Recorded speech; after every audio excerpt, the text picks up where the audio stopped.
મારું નામ ભાવના છે અને મારી ઉંમર 28 વર્ષની છે। મારા લગ્નના 5 વર્ષ થઈ ગયા હતા અને મારે 2 વર્ષનો દીકરી હતી। અમે સુરત શહેરમાં રહેતા હતા અને અમારું નાનકડું પોતાનું ઘર હતું। મારા સાસુ સસરા ગામમાં રહેતા હતા અને અમે પતિ પત્ની શહેરમાં રહેતા હતા। મારા પતિનું નામ જયસુખ હતું અને મારા પત્નીની પઢાઈ પૂરી થઈ ચૂકી હતી। આથી મારા પતિ નોકરીની શોધમાં હતા, પરંતુ મારા પતિને ક્યાંય નોકરી મળતી ન હતી। એક દિવસ મારા પતિએ પોતાના મિત્રને ફોન કર્યો। તે પણ સુરતમાં રહેતો હતો। તેને પોતાનું ઘર હતું અને તે ખૂબ અમીર હતો। તેનું ખૂબ મોટું મેડિકલ સ્ટોર હતું। મારા પતિએ તેને કહ્યું, નરેશ, મને તારી ઓળખાણથી ક્યાંક નોકરી અપાવી દે। હું ઘણી જગ્યાએ ફરી વળ્યો છું, પરંતુ મને ક્યાંય નોકરી મળતી નથી। ત્યારે નરેશે કહ્યું, જયસુખ, તારે ક્યાંય જવાની જરૂર નથી। તું કાલથી મારા મેડિકલ સ્ટોર પર કામ શરૂ કરી દે, કારણ કે મારા પતિનો અભ્યાસ ખૂબ જ સારો હતો। ત્યારે મારા પતિએ કહ્યું, આભાર નરેશ, તે મને નોકરી આપી અને ફોન મૂકી દીધો। નરેશ અને તેની પત્ની એકલા રહેતા હતા, કારણ કે તેને કોઈ બાળક ન હતું। બીજે દિવસથી મારા પતિ મેડિકલ સ્ટોર પર કામ કરવા લાગ્યા અને હું પણ મારા માટે નોકરી શોધતી હતી, પરંતુ મારા પતિએ મને કહ્યું, ભાવના, તું નોકરી ન શોધ।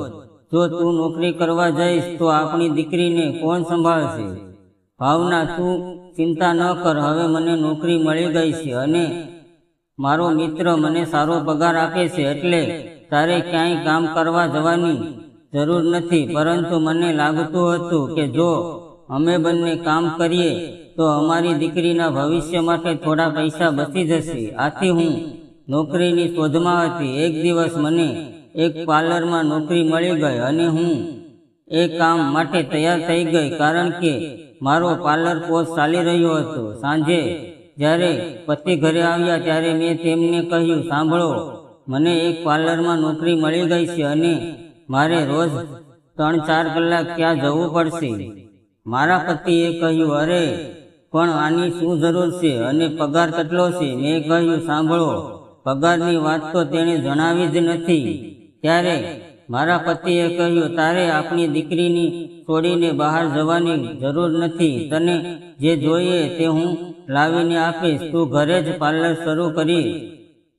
મેં કહ્યું, ઠીક છે। પછી 2-3 દિવસ બાદ મેં ઘરે જ પાર્લર શરૂ કરી દીધું। હવે મારા પતિની કમાણી થવા લાગી। રોજ થોડા પૈસા આવવા લાગ્યા અને તેનાથી જ પણ ઘર ચાલવા લાગ્યું। હવે બધું ઠીક ચાલી રહ્યું હતું, પરંતુ એક દિવસ અચાનક મારા પતિના મિત્રને હૃદયનો હુમલો આવ્યો અને તેમાં જ તેનું મૃત્યુ થયું। આ પછી મેડિકલ સ્ટોરની બધી જવાબદારી મારા પતિ પર આવી ગઈ। આથી મારા પતિ હવે સવારે જલ્દી મેડિકલ સ્ટોર ખોલવા જતા હતા। 2 મહિના વીતી ગયા અને હવે મેડિકલ સ્ટોરમાં રોજ માલકીન એટલે કે મારા પતિના મિત્રની પત્ની આવવા લાગી હતી। તે બસ આવીને બેસતી હતી। તેને કશું પણ ખબર નહોતી। મારા પતિ જ બધું સંભાળતા હતા અને રોજ સાંજે તેને પૈસા આપતા હતા। ધીરે ધીરે તેને મારા પતિ પર વિશ્વાસ થવા લાગ્યો। આથી તે ક્યારેક ઘરે જ રહેતી। મારા પતિ પૂરી ઈમાનદારીથી મેડિકલ સ્ટોર સંભાળતા હતા અને સાંજે બધા પૈસા તેને આપી દેતા। તો પણ તેણે મેડિકલ સ્ટોરમાં કેમેરા લગાડ્યા। ઘરે આવીને મારા પતિએ મને જણાવ્યું। મેં કહ્યું, સાંભળો, તેને તમારા પર વિશ્વાસ જ નથી, આથી તેણે કેમેરા લગાડ્યા છે, પરંતુ આપણને શું ફરક પડે છે? તમે તો ઈમાનદારીથી કામ કરી રહ્યા છો।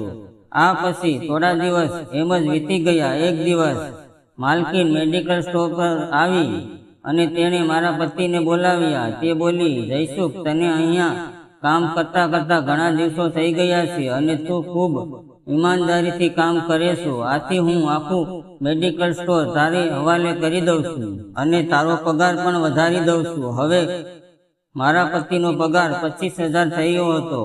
હવે તેણે બધી જવાબદારી મારા પતિ પર નાખી દીધી અને તે નિશ્ચિત થઈ ગઈ। મારા પતિએ કહ્યું, ભાભી, આપણને મેડિકલ સ્ટોરની કોઈ જાણકારી ન હતી, તોય હું સંભાળી રહ્યો હતો। બધી જવાબદારી મારા પર ન નાખો, મારે ઘર માટે પણ સમય આપવો પડે છે. ત્યારે ભાભી બોલી, જયસુખ, એક કામ કર, તું તારી પત્નીને પણ અહીંયા કામ પર લઈ આવ. મારા પતિએ કહ્યું, ના. ત્યારે ભાભી બોલી, હું કાલે તમારા ઘરે તમારી પત્નીને અને દીકરીને મળવા આવું છું. આ કહીને તે બીજે દિવસે મારા પતિ સાથે અમારા ઘરે આવી. તેણે અમારું ઘર જોયું અને મારી દીકરી અને મને જોઈ. તે ખૂબ અમીર હતી અને મારા કરતાં પણ વધારે સુંદર હતી. તેને જોતા જ કોઈ પણ પુરુષ તેના પ્રેમમાં પડી શકતો હતો. તે ખૂબ જ આકર્ષક હતી અને તે દિવસથી મારા સંસારની બરબાદી શરૂ થઈ ગઈ. એટલે કે માલકીન ધીરે ધીરે મારા પતિના પ્રેમમાં પડવા લાગી હતી. તેણે મારા પતિને ખૂબ જ વિશ્વાસમાં લીધો અને મેડિકલ સ્ટોર તેને સંભાળવા માટે આપી દીધું. તે જ્યારે મન કરતું મેડિકલ સ્ટોર પર આવવા લાગી. એક દિવસ બપોરના સમયે તે મેડિકલ સ્ટોર પર ગઈ. તે સમયે મારા પતિ ત્યાં બેઠા હતા. ઘણા સમય સુધી મેડિકલ સ્ટોરમાં કોઈ આવ્યું નહીં. ત્યારે તેના મનમાં શું ચાલી રહ્યું હતું તેનો મારા પતિને કોઈ અંદાજો ન હતો. તેનો પતિ તેને છોડીને ચાલ્યો ગયો હતો. ત્યારથી જ તેને જે સુખ જોઈતું હતું તે મળતું ન હતું. આથી તે મારા પતિ સાથે જ પોતાની ઈચ્છાઓ પૂરી કરવાનો પ્રયત્ન કરી રહી હતી. તેણે મારા પતિને કહ્યું, જયસુખ, ઘણો સમય થઈ ગયો છે, કોઈ આવ્યું નથી. થોડા સમય માટે મેડિકલ સ્ટોર બંધ કરી દે. મારા પતિએ કહ્યું, પરંતુ ભાભી, આપ અત્યારે બોલી, હું પણ અહીં જ છું. અમે બંને સાથે જમીશું. હું તારા માટે ખૂબ સરસ આલુ પરોઠા લાવીશું. આ કહીને તેણે મારા પતિને મેડિકલ સ્ટોર બંધ કરવાનું કહ્યું.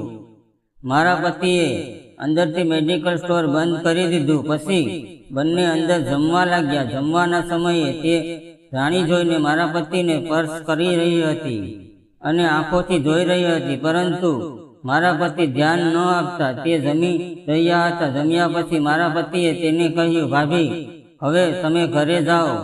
ત્યારે તે બોલી, જયસુખ, મારે તારી સાથે ક્યાંક વાત કરવી છે. મારા પતિએ કહ્યું, બોલો ને ભાભી, તમે શું કહો છો? ત્યારે તે બોલી, જયસુખ, હું પહેલી નજરે જ તારા પ્રેમમાં પડી ગઈ હતી અને તું મને ખૂબ જ ગમે છો. હું તારા વિના રહી શકતી નથી. આથી હું રોજ મેડિકલ સ્ટોર પર આવું છું અને આજે મારે તારી સાથે જે જોઈએ છે તે તારે આપવું પડશે. મારા પતિએ કહ્યું, એટલે શું કહેવા માંગો છો તમે? ત્યારે તે ઊભી થઈ અને તેણે મેડિકલ સ્ટોરનો કેમેરો બંધ કરી દીધો અને મારા પતિ પાસે જઈ તેને ગળે લગાડી લીધો. બોલી, જયસુખ, મારે ઘણી બધી ઈચ્છાઓ છે અને તેને તું જ પૂરી કરી શકે છો. આમ કહીને તે મારા પતિને ધીરે ધીરે સ્પર્શ કરવા લાગી. તેના સ્પર્શથી મારા પતિ પૂરી રીતે ભટકી ગયા અને તેણે તેને ગળે લગાવી લીધી.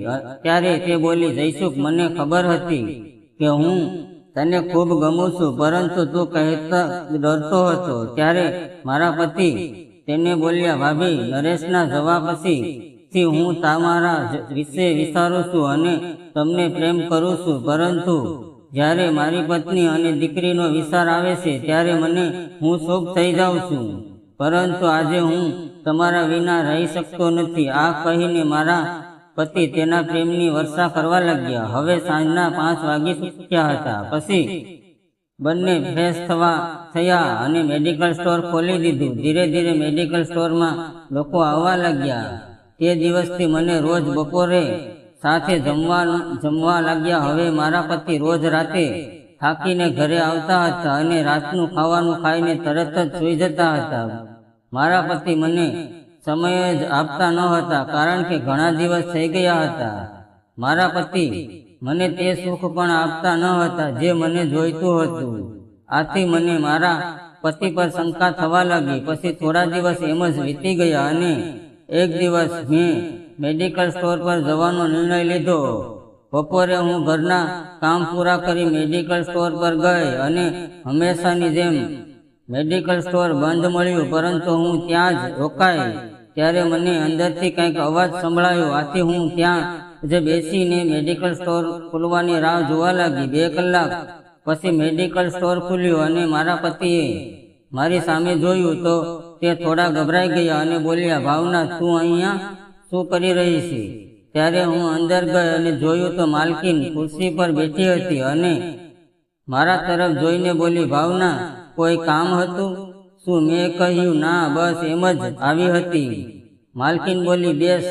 મેં કહ્યું, મેડિકલ સ્ટોર બંધ કેમ કર્યું હતું? ત્યારે તે બોલી, અમારે જમવાનું હતું, આથી બધું બંધ કર્યું હતું. મને લાગ્યું તે મારાથી ક્યાંક છુપાવી રહી છે. હું કાંઈ બોલી અને ઘરે ચાલી ગઈ. સાંજે પતિ ઘરે આવ્યા તો મેં તેમને કહ્યું, જમવાના સમયે મેડિકલ સ્ટોર બંધ કરવાની શું જરૂર છે? અને તમે બંને અંદર? ત્યારે મારા પતિએ કહ્યું, અરે એવું કાંઈ નથી, તને ગેરસમજ થઈ રહી છે.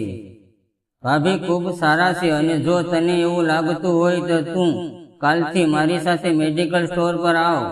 પછી હું બીજે દિવસથી હું તેની સાથે જવા લાગી. જ્યારથી હું મેડિકલ સ્ટોર પર જવા લાગી હતી ત્યારથી તે બંનેને સમય જ મળતો ન હતો. આથી માલકીન મારા પર ગુસ્સે થઈ જતી હતી, કારણ કે તે રોજ બપોરે મારા પતિ સાથે આનંદ લેવાની આદત થઈ ગઈ હતી અને મારા કારણે તે આનંદ લઈ શકતી ન હતી. એક દિવસ તેણે મને કહ્યું, ભાવના, તું રોજ કેમ આવે છો?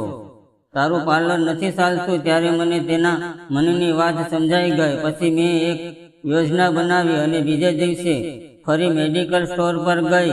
બપોરના સમયે મેં મારા પતિને કહ્યું, તમે જમી લ્યો, હું ઘરે જઈને થોડી વાર આપણી દીકરીને સુવડાવું છું. આમ કહીને મેં મારો મોબાઈલ ચાલુ કરીને બધું દેખાય તે રીતે એક દવાના ડબ્બામાં મૂકી દીધો અને ઘરે ચાલી ગઈ. હું ઘરે આવીને 2-3 કલાક પછી ફરી ગઈ અને છુપાઈને મારો મોબાઈલ કાઢ્યો અને જોયું.